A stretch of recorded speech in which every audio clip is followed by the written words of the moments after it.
Pemirsa, selamat berjumpa kembali. Belakangan ini sangat marak dan gencar dikumandangkan gerakan bukan Batak. Ada gerakan Mandailing bukan Batak, Karo bukan Batak, dan sebagainya. Pada video kali ini kita akan membicarakan tentang gerakan Karo bukan Batak atau KBB. Namun sebelum masuk pada topik ini ada baiknya klik terlebih dahulu tombol subscribe agar channel kita ini semakin bertumbuh dengan baik.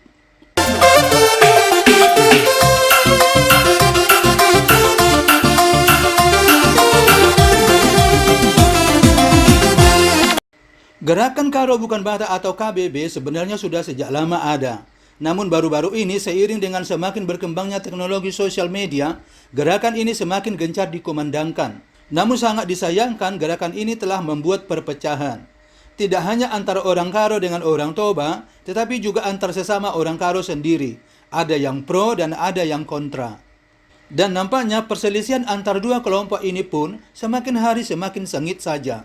Hal ini dapat terlihat dari jargon-jargon yang digunakan untuk mempertahankan argumen kelompok sendiri atau untuk menyerang argumen kelompok lain.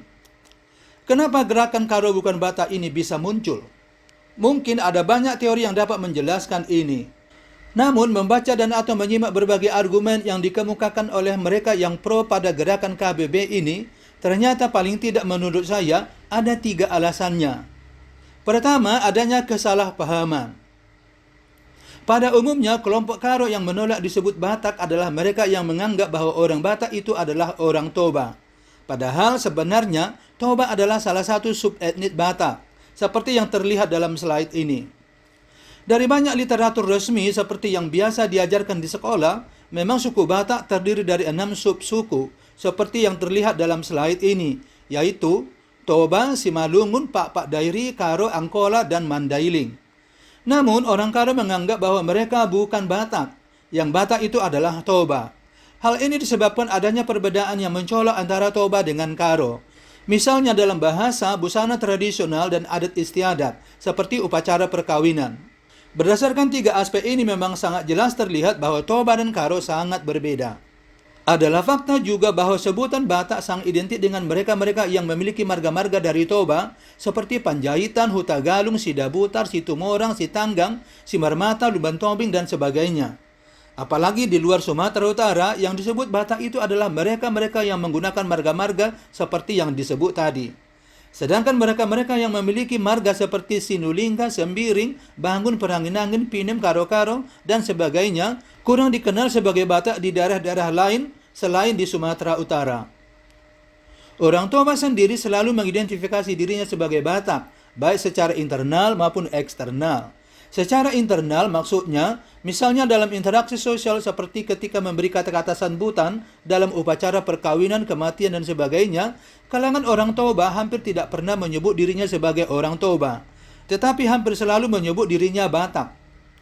Ketika berinteraksi dengan orang-orang non-Batak pun, orang Toba selalu memperkenalkan dirinya sebagai orang Batak, bukan orang Toba.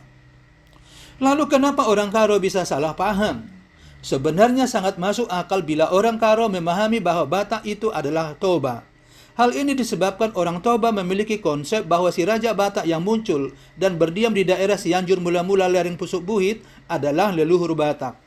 Orang Karo merasa aneh bila ada yang menyebut bahwa leluhur mereka adalah si Raja Batak. Mereka lebih percaya bahwa leluhur mereka berasal dari India Selatan. Sementara orang Toba meyakini bahwa dari daerah Pusuk Buhit inilah Batak menyebar ke 8 penjuru mata angin, itu merujuk pada si Raja Batak. Namun sebenarnya klaim ini masih bisa dan harus diperdebatkan, mengingat usia si Raja Batak ini bila didasarkan pada tarombo marga-marga di Toba masih relatif lebih muda dibandingkan dengan marga-marga di Karo. Kedua, harga diri. Adalah benar bahwa setiap individu dan kelompok mempunyai harga diri. Begitu juga orang Karo mempunyai harga diri juga. Apapun akan dilakukan demi mempertahankan harga diri. Dalam pergaulan sehari-hari tidak hanya di Sumatera Utara tetapi juga di luar Sumatera Utara, orang-orang Toba sering mendominasi. Bila ada suatu perhelatan yang melibatkan orang Toba dan orang Karo, maka sangat sering orang Toba sangat mendominasi situasi. Apakah itu dalam hal berbicara atau hal lain, hampir selalu unsur-unsur dari Toba lah yang ditonjolkan. Hal ini membuat orang Karo tidak senang dan merasa harga diri mereka terendahkan. Mereka merasa selalu dikalahkan oleh orang Toba. Yang lebih parah lagi, mereka sangat sering merasa dijajah oleh orang Toba.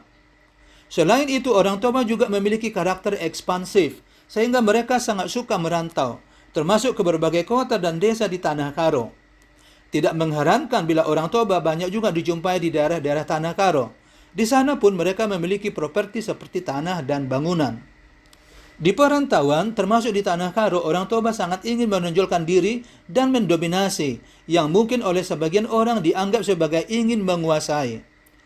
Untuk menghilangkan bayang-bayang dominasi orang Toba ini, lalu sebagian kecil orang Karo menarik diri dan mendeklarasikan diri mereka bukan Batak. Ketiga, rasa khawatir. Sangat dominannya orang Toba telah membuat orang Karo merasa khawatir akan identitas mereka.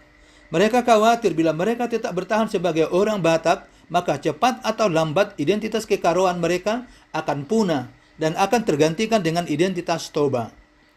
Rasa khawatir mereka ini diperkuat oleh adanya fakta bahwa Tanah Karo juga merupakan daerah perantauan bagi orang Toba. Itu sebabnya orang Toba juga sangat banyak berdomisili di daerah-daerah Karo dengan properti seperti tanah dan bangunan.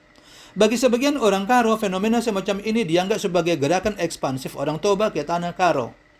Sebenarnya kekhawatiran ini adalah kekhawatiran yang sangat berlebihan, karena faktanya selama ini Karo tetaplah Karo dengan segala keunikannya. Karo tidak pernah berubah menjadi Toba, apalagi kalau kita lihat dari 3 aspek seperti yang disebutkan di atas tadi, yakni bahasa, busana tradisional, dan upacara perkawinan. Jika ada perubahan-perubahan dalam budaya Karo, saya pikir itu hanya karena adanya kemajuan dalam teknologi dan ilmu pengetahuan yang mempermudah arus informasi dan transportasi dari dan ke Tanah Karo. Bahkan sebaliknya, menurut pengamatan saya justru Toba lah yang banyak dipengaruhi oleh Karo. Misalnya dalam upacara perkawinan Toba, dewasa ini sangat marah adanya patortor parumain, yang menurut saya ini adalah hasil adopsi dari adat Karo.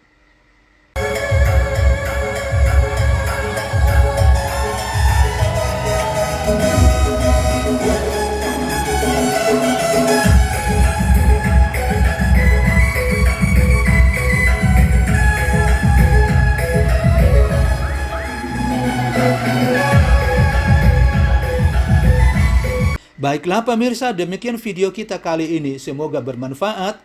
Kita berjumpa kembali dalam video-video berikutnya dengan topik yang berbeda. Jika dalam video ini terdapat kesalahan, mohon koreksinya dan silakan tulis komentar Anda di kolom komentar.